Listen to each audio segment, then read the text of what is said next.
আসসালামু আলাইকুম। ওয়ালাইকুম আসসালাম। কে বলছেন? সাদিয়া বলতেছি ভাইয়া। সাদিয়া, কেমন আছেন আপনি? ভালো আছেন? হ্যাঁ, আল্লাহ রাখছে ভালো। মাশাআল্লাহ, ভালো আছেন। সাদিয়া, কোথা থেকে বলতেছেন? আপনার দেশের বাড়ি কোথায় সাদিয়া? ভাই আমার দেশের বাড়ি রংপুর। রংপুরের মেয়ে। কোথায় থাকেন এখন সাদিয়া? বাড়িতেই থাকে। আচ্ছা, দেশের মেয়ে, দেশেতেই আছেন। কে কে আছে আপনার ফ্যামিলিতে সাদিয়া? বাবা মা আছে? না না, শুধু দাদি আছে। শুধু দাদি আছে। তো আপনার ফ্যামিলি বলতে কি শুধু আপনি একাই আর আপনার দাদি, আর কেউ নাই, ভাই বোন? না না, নাই। ঠিক আছে। দাদি কি করে আপনার? আমার দাদি কিছু করে না, বয়স্ক মানুষ, আমি কাজ করি। ঠিক আছে। তো দর্শক, শুনতে থাকুন আজকে সাদিয়ার জীবনের গল্পগুলা। যেহেতু বাবা মা নাই, ভাই বোন নাই, সাদিয়া একাই থাকে তার দাদির কাছে। তো ফুল ভিডিওটি ধৈর্য সহকারে দেখলে মোবাইল নাম্বার পেয়ে যাবেন, সরাসরি যোগাযোগ করতে পারবেন সাদিয়ার সাথে। তো সাদিয়া, আপনি লেখাপড়া কতদূর করছেন? ভাই আমি 6 পর্যন্ত পড়ছিলাম। মাশাআল্লাহ, লেখাপড়া মোটামুটি করছেন। তো এখন কি আপনি নিজেই কাজবাজ করতেছেন? হ্যাঁ। আচ্ছা আচ্ছা, ঠিক আছে। তো যেখানে থাকেন নিজেদের বাড়ি ঘর না বাসা ভাড়া নিয়ে থাকেন সাদিয়া? না না, নিজেদেরই বাড়ি। আচ্ছা, তাহলে তো ঘর ভাড়াটা বেঁচে যায়। তো আপনার দাদা বা আত্মীয় স্বজন আর কেউ নাই, চাচা চাচি? চাচা চাচি আছে ভাইয়া, জিগায় না, বুঝেন না এখনের যুগ কিরকম। হ্যাঁ হ্যাঁ হ্যাঁ, আচ্ছা ঠিক আছে। তো সাদিয়া, আপনি কাজ বাজ করতেছেন কতদিন ধরে এখন?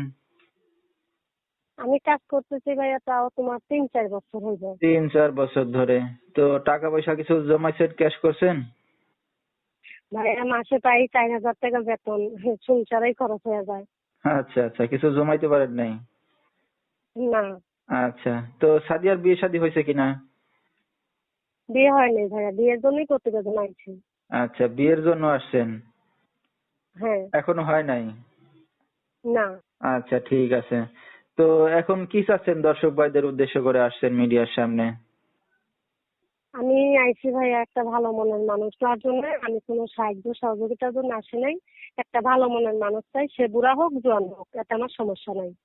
আচ্ছা, মানে সাহায্য সহায়তা হয়তো দিলে আজকে দিবে, কালকে হয়তো আর খোঁজ খবর নেবে না, আর যে আপনাকে জীবন সঙ্গী হ্যাঁ করবে হ্যাঁ সে তো সারা জীবন আপনার পাশেই থাকবে। হ্যাঁ হ্যাঁ হ্যাঁ, আচ্ছা। ওইটাই। তো এখন তো আপনার দাদি আছে, দাদিকে আপনি কাজ বাজ করে খাওয়াচ্ছেন। তো আপনার যদি বিয়ে শাদী হয়ে যায় তো আপনার দাদিকে কে দেখবে এখন? আমার বিয়ের সাথে হয়ে গেল, ওই যে আমার চাচু আছে না, আমার চাচুর সঙ্গে নিয়ে যাবে দাদিরে। আচ্ছা ঠিক আছে। যেহেতু আপনি আছেন কাছে, এই কারণে আপনি দেখাশোনা করতেছেন, আর বিয়ে শাদী হয়ে গেলে আপনার চাচার কাছে চলে হ্যাঁ হ্যাঁ যাবেন। ঠিক আছে। হ্যাঁ হ্যাঁ হ্যাঁ। তো কোনো দর্শক ভাই যদি এখন আপনার সাথে যোগাযোগ করতে চায় কিভাবে করবে? এই যে ভাই আমার মোবাইল নাম্বার এটাই, যেটার কথা বলতেছি। আচ্ছা, তো দর্শক, নাম্বারটা আমরা স্ক্রিনে পাইছি, বলেছি এই নাম্বারে যোগাযোগ করলে সাদিয়াকে পেয়ে যাবেন।